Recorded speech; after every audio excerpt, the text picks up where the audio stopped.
So the big question is this: how are real estate investors who don't have a ton of free time, don't have access to off-market deals, and didn't start life on third base, how do we grow a real estate business conservatively to support our families, finally leave the corporate rat race and build a legacy? That is the question, and this podcast will give you the answers. I'm Ed Matthews, and this is Real Estate Underground. This is the Real Estate Underground podcast show number 31. Greetings, Real Estate Underground world. How you doing? This is Ed Matthews. I am so excited about today's show. Thanks for joining us. We have somebody who I'm fortunate enough to call a friend as well as a business partner. And actually, I am a happy customer of his as well. Bob Lachance is a nationally recognized speaker, mentor, and trainer.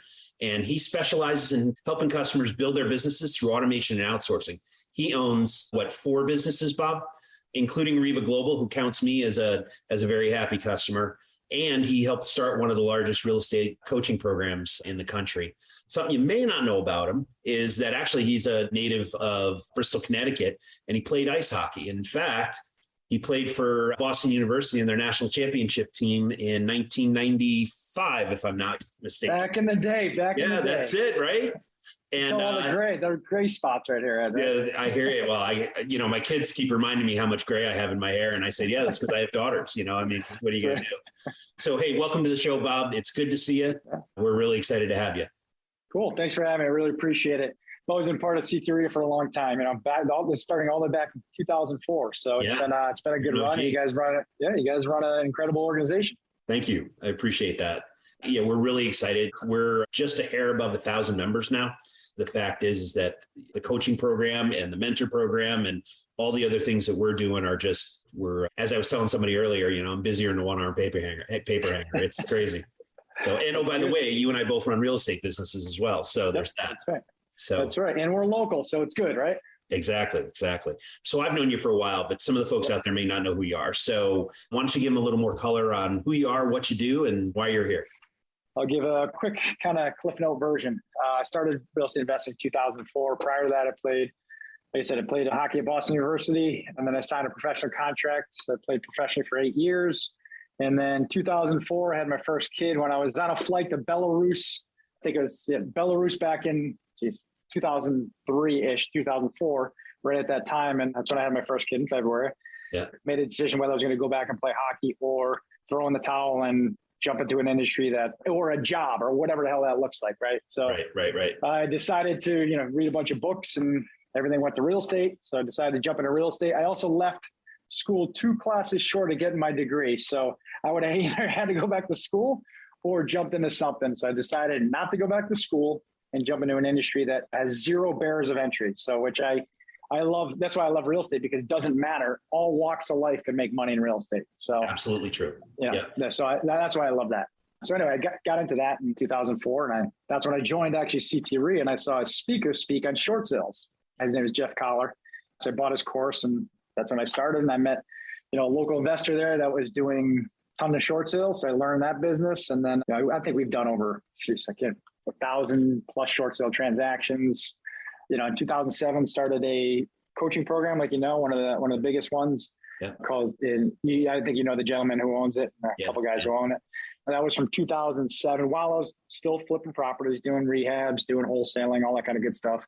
And then in 2013, I got introduced to what a virtual assistant was, because I was looking at all the students, just like you look at your student base, you say, hey, a lot of my students are either working part-time or full-time, and they're trying to do real estate on the side as a side hustle to then quit their job and jump in. Right. So I was always looking for either a product or a service that fit what that looked like. Since I already started a coaching program, created trainings and all that kind of good stuff, 2013, I got introduced what a virtual assistant was. And a virtual assistant, for those of you who don't know, is somebody that doesn't work in your office. A lot of them work, whether it's in the United States and other states, or the most common one is, for me, my company's out of the Philippines. So 2013, I got introduced to what that was. 2014, I launched my first company because a light bulb went on. I'm like, you know what? I've already created training. I've already created a real estate coaching program. Let me test it for 2 years to see if there's a need out there. So obviously it's not easy when you start a company in a different country, but went through a lot of growing pains out there, and ended up 2 years. There was a lot of people that wanted it. And then fast forward today, we're at about 1,000 virtual assistants with our clients, and you're one of our clients, which is fantastic. In my real estate investment company, 2 seconds about that. Yeah, It's called Perch Rock Management. We did over 160 deals last year. We're looking to do over 120. And we have about 30 team members between my office here in Cheshire, where our office is, and between my VA team, we're at about 30. So we're actively doing the business, and I use my virtual assistant company to actually help fuel behind the scenes of it. So I'm in Connecticut, and this stuff works. So yeah, true statement, right? Yep. So besides going to Jeff Collier's program and joining CT-REA, I mean, obviously you're a smart and talented guy. You could have started any business, right? But what really drew you to real estate in terms of? Yeah. That's a great question. I mean, one of them is, and this is kind of interesting, I left school 2 classes short, and I had a decision to either go back and get my degree. But one of the things for me personally, I never wanted a fallback position. My fallback position would have, if I would have gotten that degree, I would have been, in my opinion, this is the way I look at it. I'm not saying, I'm going to teach my kids maybe something different. Yeah. I want them to get the degree, but I never wanted to be not owned by somebody, but I never wanted someone to always tell me what to do. And if I had that piece of paper, you always would have a fallback position, right? Your fallback position may be like, if the going gets tough, I'm just going to quit and go get that 9 to 5. So right. I figured I would take away that safety blanket and then run from there. And real estate investing has always been, my father was a contractor growing up, but just so we're clear, I was more of a gopher. My father was go for this, go for this. It was not, he was teaching me how to build a house because he did not want me to get into that industry. So right. That's the fact growing up. But I was always interested, just like a lot of the CT-REA members, I was always interested in real estate because it doesn't matter. There's so many different niches and you can make a lot of money in it. So that's why I chose it.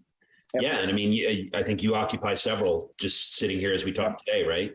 So we talked a little bit about the short sales business. Let's talk about your business today. What's the focus of today's real estate investment business and what are you doing and what are you seeing in the marketplace? Yeah. It's funny. And we talked a little bit about this before because you have kind of the same mindset here. I was starting to build up a portfolio. I think we're at 20, I could be wrong, but we're at about 25, 26 doors. But I took a step back. I'm like, what the heck am I doing right now? Right. And the reason why I'm saying this is because I buy them low and then there was so much equity in them. And let's call it what it is. Properties aren't appreciating any more than they are right now. Right. So I'm like looking at them like, all right. So we started selling all of them. So we were doing buy and holds, a couple fix and flips, and mostly wholesaling and wholetailing, which you buy the property, list on the MLS and do nothing with it. So right now it's looking like, so we switched the buy and hold kind of hat on and then doing more wholetailing and wholesaling. I'm also doing it nationwide, not only in Connecticut. We're Connecticut, Mass, Georgia, North Carolina, Alabama, Arkansas. We were in Ohio. We pulled out just because we were in Toledo. We were getting 1 month, we got like 30 properties under contract, but selling them was the challenge because different areas in Toledo, it's kind of a lot of war zones there. So you got to be very careful. Right. And our profit margins were so small. We're putting the same amount of work as we're making. To make $5,000 was the same as making $45,000. So it didn't make any sense. Right. So that's just a little bit of, and we do a couple deals in Florida here and there as well. So let's talk about how you create deal flow, because obviously your deal flow is significant. I assume that has a lot to do with VAs, but I'm curious what else you're doing to drive those deals. Yep. Our main thing, to be honest with you, is cold calling, text messaging, and we do some direct mail as well. So those are the 3 channels. We're looking into TV. That is obviously a little more expensive, but the more controllable and cost effective is virtual assistants hammering the phone, virtual assistants texting, driving those leads. Right. So a little bit of what our system is, just to give everyone kind of what that looks like. I have my virtual assistant team calling, texting. We do a little bit of direct mail, but those leads then are qualified. Think about this. As a CT-REA member, a lot of us here have other jobs or do something else. So you need leads that are warm, not cold, right? Because, when I first started, I was also cold calling. I door knocked for a year straight, literally knocked on doors. I had a pre-foreclosure list and I would knock on doors from 10 a.m. to 3 p.m. every single Monday through Friday. And then I would come home and I would skip trace, which means I would get the address and I would go on 411.com, try to find the phone number, and I'd be calling until 7, right? So this was a daily kind of routine. The calling part is really what beats you up. You get tired, right? And there's a lot of stuff that, in your business, in our business, and we talk about, I'm sure you always harp consistency, right? Yep. And those tasks need to be consistent. It's awful. I mean, I'm the perfect example of it. I mean, you are too as well. You start something, right? Let's say I go into CT-REA and I teach people how to cold call, hypothetically, right? Mm-hmm. And there's probably gonna be half of the individuals are gonna be fired up. The other half are gonna be like, how do I outsource it? But the individuals that are fired up that want to do it themselves, they'll get burned out after 2 weeks. Yep.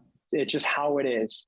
And if you don't believe me, please try it. Right. Because it happened to me, and I know it happened to you and a lot of other individuals. But you got to start looking at any type of task that you could outsource that can be done on a consistent basis. And think about it, Ed, we met up for lunch a while back, and you know what? If we're the ones that are hammering phones, guess what's not happening? Lead generation. Right. Hammering phones, as an example. Yeah. And it comes down to highest and best value, right? And you know, what you bring to the table. And for your company, there are certain things that only you can do, right? In terms of raising capital, talking to investors, talking to brokers, closing deals, whatever that is. Me, it's raising capital and buying properties. Like that's, and so where I use a virtual assistant and virtual assistants is to take all that other stuff off. Because, you know, I went into it and it was really hard. So I was not very good at delegating when I first started doing this, right? I'm a control freak on the nth degree. And I had to get to be okay with somebody doing it 80, 90% the way I want it done, and then coaching them the rest of the way, or at least as close as I could.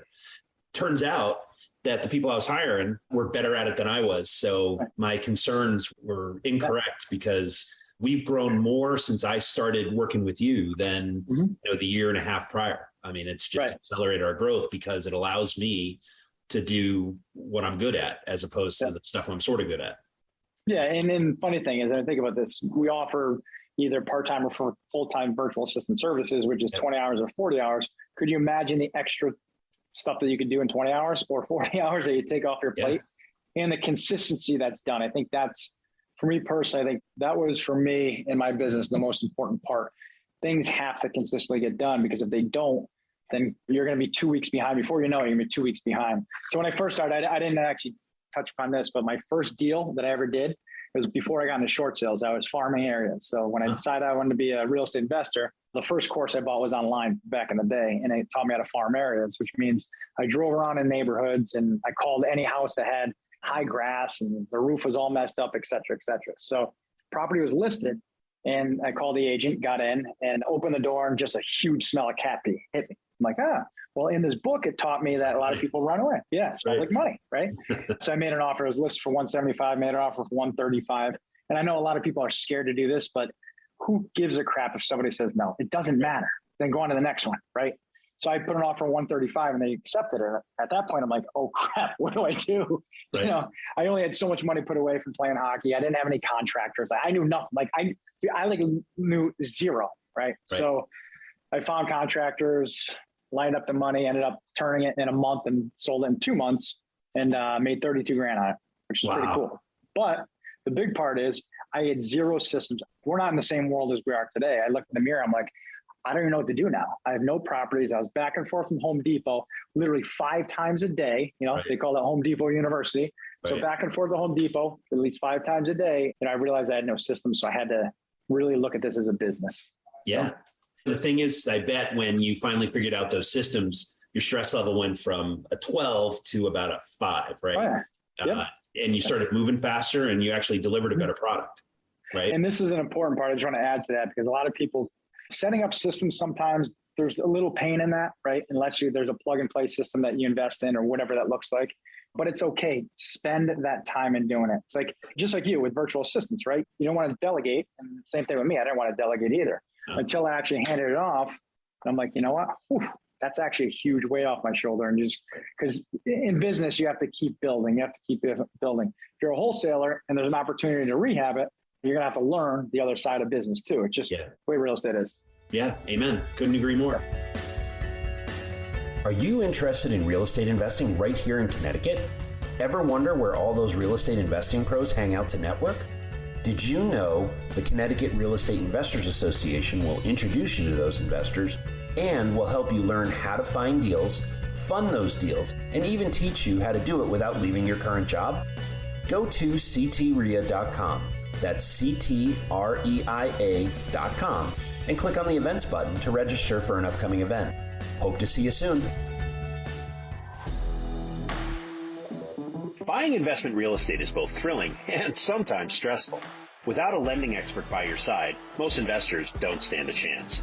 That's where CT REA funding comes in. CT REVA Funding was founded by investors to help investors just like you fund their deals.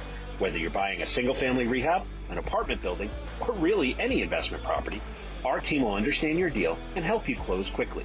Go to ctreviafunding.com or call us at 860-876-0572. Obviously, you're a go-getter, a retired athlete and a very successful entrepreneur. What separates guys like you from the folks that I call them the dreamers, right? The ones that wish they were in this business or wish they were doing what we were doing. Yeah. That's a very good question. I would have to say a couple things. Number one, you're either an action taker or you're not, right? The dreamers just, they'll buy every course in the world, right? But they won't do anything with it.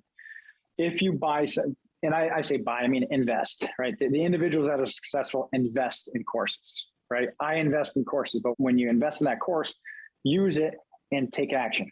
Follow that course. Like if you're going to learn about rehabs, buy a rehab. If you're going to learn wholesale, build your team on wholesaling. You need an attorney, you need buyers, you need a market. Like those three things in wholesaling, very easy, but you have to implement them. So I think that side of it, it's really taking action and having a true belief in yourself. Because if you don't believe in yourself, I don't care what you're doing. And your job, you're probably miserable in your job right now because you don't believe in what you do anyway. So have some confidence, get a coach like yourself, right? With your organization.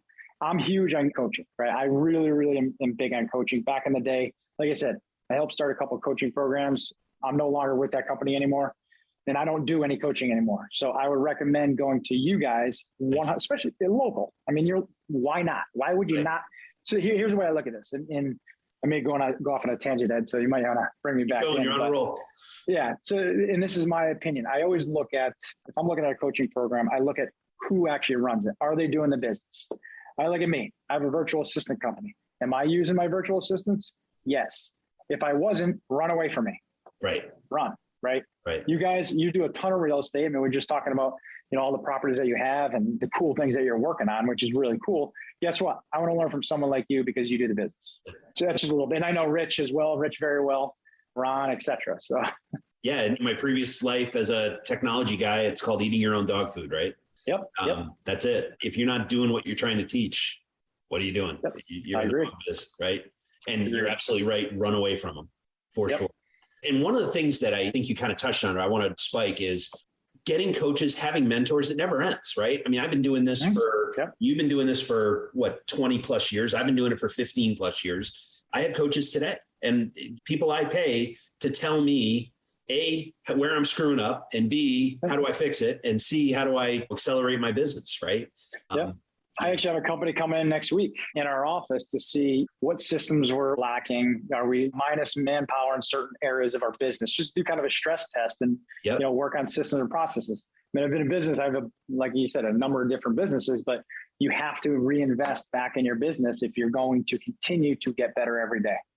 And I think that's one of the things that having virtual assistants as part of your employee base enables you to do, because it allows you to work on your business as opposed to having a job in your business, right? Correct. And you nailed it earlier. You actually nailed it earlier when you said you spend time raising money, you spend time meeting buyers, you spend time, meeting attorneys, et cetera, while your virtual assistants can do those tasks that you need off your plate. Correct. A resident needs help. We've got a team that's all they do, right? Yep. If someone is interested in learning more about our buying programs, I've got a team that does that, right? And eventually they'll meet me, but until they become a real deal, I'm spending my time on other stuff, right? Exactly right. I agree 100%. So mentors being so important, coaches being so important, I'm curious, what's the best advice you ever got and who gave it to you? Stay with us. We'll be right back. A motivated seller just filled out your web form. If you call back within 5 minutes, you're nearly 4 times more likely to get that seller appointment. But delay your follow-up by even just 10 minutes? Forget it. You're toast. Ella Vista Connect calls that lead back in 60 seconds, qualifies them, and schedules your meeting. Find out how much slow follow-up is costing you. Free calculator at ellavista.com/underground. Best advice I ever got. I think it's work ethic, to be honest with you. It's a couple things. It's building the right team. You actually nailed it. But first, it takes you got to have work ethic. You got to reinvest in yourself. and you got to have the right team. There's too many people that are like a lone wolf kind of syndrome, right? They think that they could go out and, you can make $30,000 wholesale fee, right? We do a lot of partnerships. I'm like, why the heck would if you and I are going to do one deal together, right? And we can make 30 grand, we split it 15 grand. Guess what? We're going to do another deal. Right? So that's the point. It's like too many people have the scarcity mentality and mindset to where they're looking at it and they're saying, well, I'm the 30 grand, I can't split that. I'm like, why not? To me, it doesn't make any sense, because think about this. And this is a perfect example. I just had a local investor come up to us. They were going to make $6,000 on a wholesale deal, right? And I'm like, why the hell would you do that? I got cash. Let's fund it out. And I know you've done a bunch of these. Funded it out. We made 45 grand and we split it. We just made him an extra $20,000. So it's just having access to resources. You guys have every resource. We got a lot of resources. Just open your eyes to and look at everybody as a resource, right? I don't mean that in a bad way. You know what I mean?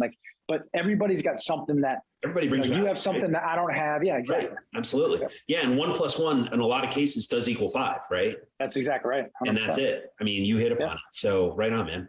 One of the other things that I always talk about is leaders or readers, right? And so these days, it doesn't necessarily mean a book, right? It can be a podcast. It can be 100% an audio book or anything else. And I'm just curious, what are you paying attention to these days, and who wrote it or who's the provider?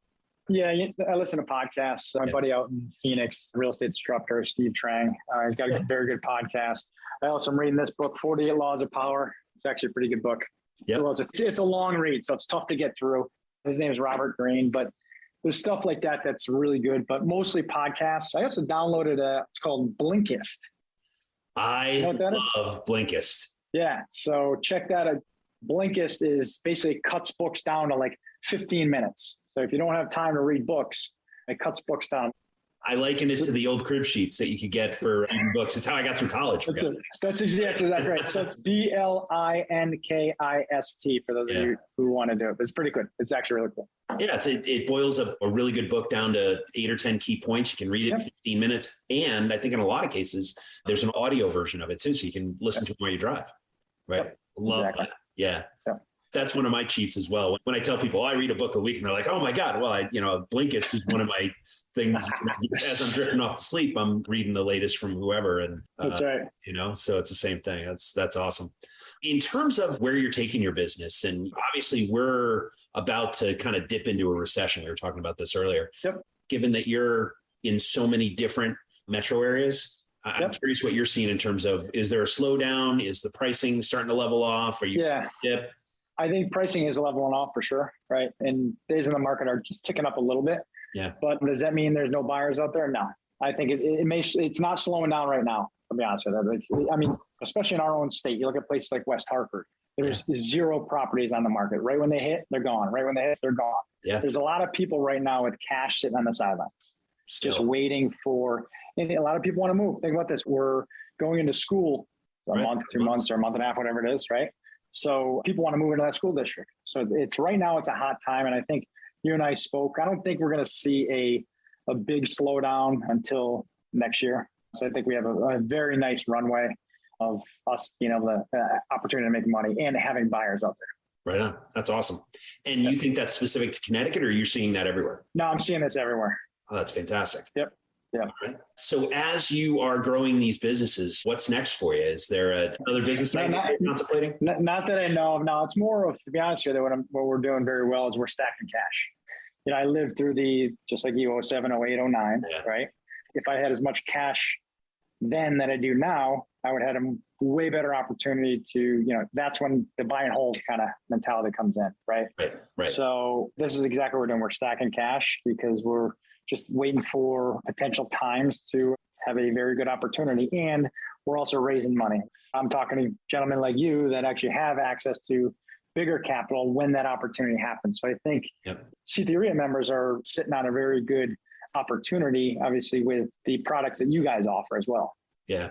It's funny though, it's in addition to that, I was talking to a member, they had just joined the group and they were saying, man, like it always, the folks that I talk to and they're trying to break in or they're trying to grow, it always comes down to one of like 3 things, right? It's, I don't have enough time because I work 80 hours a week. I've got a family, all that. It's, I don't have enough deal flow.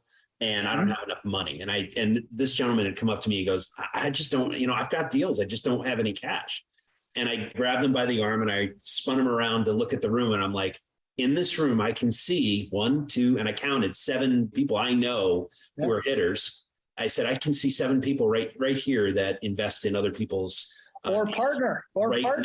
Right. Or partner. If you got a deal, bring on someone who's got money and partner with. Like, yeah. And the guy's like, well, will you introduce me? I said, no, you got to go figure that out on your own. And what I didn't tell him is the guy that had his arm around him was one of them. Right. Yeah. So, and we're still talking and we'll see, but it's amazing if you get into the right rooms, and it doesn't have to be CT REA, but CT REA is a, target rich environment, but there are lots of meetups and opportunities to meet people who are looking to break into the real estate business. I mean, once a week, I hear somebody tell me, I would love to invest in real estate. I just don't have the time. Yeah. And, and people have money, right? I mean, a lot of people don't realize this. There's money everywhere. We got to open our mouths and just let everyone know what we do. Because the gentleman you're talking about, if he has deal flow, that's the hardest part of the business. It is the hardest part. Getting deals. Like money's easy. And I know for the newer people that are listening to me, probably thinking I'm crazy, but when I first started, I thought the same thing. What do you mean people will give me money? Like, money is everywhere. I'll give you money if it's a good deal. Like, you'll give them money if it's a good deal. Yeah. So it's all of us here, we have access to money. And guess what? If I don't like the deal, I'll call you or vice versa. Like, it's just, there's so many different, it's great. I've mentioned this on the podcast previously, but I'll tell you again, I have this rule called the 3-foot rule, which I think I ripped off from another podcast that I was listening to. Of course. Right. And the concept is, if I'm consuming oxygen within 3 feet of another person consuming oxygen, I'm going to work into the conversation. I'm going to strike up a conversation, work into them that I'm in real estate, right? And I invest in real estate. And we were talking about that. And I was talking, do you happen to know Chris Morin out of? Yeah. Him and I used to partner back in the day. Okay. I thought you guys knew each other. Yeah. And so he had mentioned that he does the exact same thing. And he struck up a conversation with these 2 gentlemen standing in the line at a coffee shop. And turns out one of the guys was CEO of one of the insurance companies in Hartford and had been looking to deploy cash in real estate couldn't find the right partner. And he now deploys, I think Chris said, over $1 million a month. And Chris does very well too. Yes, he does. He's a great case study for CT REA, very good case study, because he's started from in a different industry, jumped into real estate. Now he's doing extremely well. So that's a great case study. Yep. Absolutely. Yeah. Yep. So as you were just saying, the easiest way to solve your money problem is to open your mouth. 100%. Yeah. So I know you're busy, but I also know you're married to a beautiful lady, Beth, and you've got your kids. And what do you do when you are not conquering the virtual assistant and real estate worlds? What do you like to do? I like to play golf. Golf is one of them. Another is I coach my kids in ice hockey. So I coach all my kids. I spend a lot of time with my kids, which is, for me personally, that's fun for me. I love coaching and, getting kids as good as they're going to be, not as good as their parents want them to be, but as good as they can be. It's not the same thing, right? That's not the same thing. Yeah. Hey, we all want our kids to be the best of the best, but guess what? They only have the talent of here and not here. You got to make them as good as they can here. So the world still needs real estate investors. It's okay. That's exactly right. That's right. Yeah. So Bob, if someone wants to get in touch with you and learn more about REVA Global or your real estate business, or just wants to get to know you, what's the best way to reach out to you? Check me out on Facebook.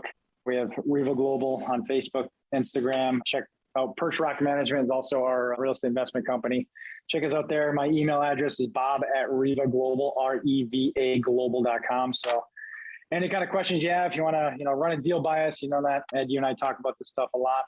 Any type of questions you have, you want to learn more about virtual assistants, let me know. Awesome. Bob Lachance, thank you so much for your time. As always, it's great to see you, my friend. Awesome. And thank you, Ed. Appreciate it. Thanks for joining us today. Awesome. Thanks a lot. Thanks again.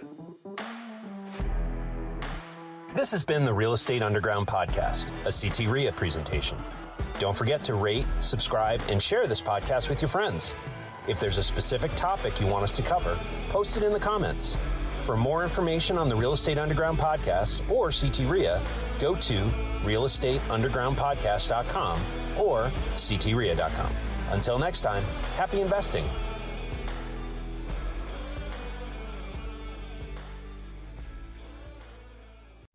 This has been the Real Estate Underground. Don't forget to subscribe. It helps us grow. Until next time, Undergrounders, remember your real estate journey begins with a simple step forward. Now get to it. Bye for now.